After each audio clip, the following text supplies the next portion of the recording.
एक बार गौतम बुद्ध एक शहर में प्रवास कर रहे थे।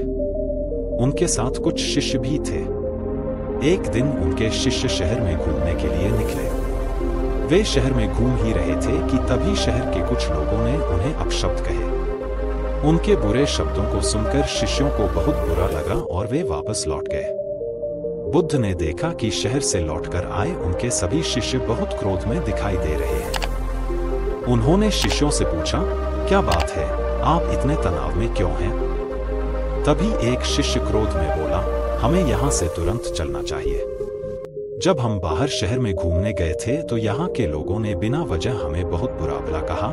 जिस जगह हमारा सम्मान नहीं हो वहाँ हमें नहीं रहना चाहिए। बुद्ध ने कहा, क्या किसी और जगह तुम अच्छे व्यवहार की अपेक्षा रखते हो? दूसरे शिष्य ने कहा, इस शहर से तो अच्छे लोग ही होंगे।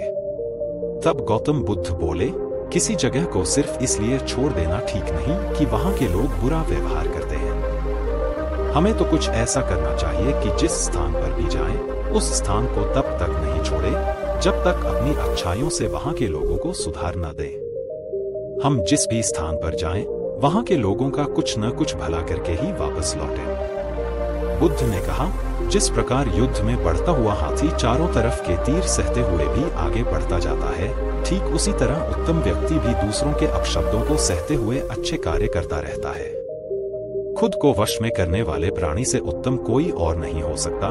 बुद्ध की बात शिष्यों को अच्छी तरह से समझ में आ गई और उन्होंने वहां से जाने का इरादा त्याग दिया।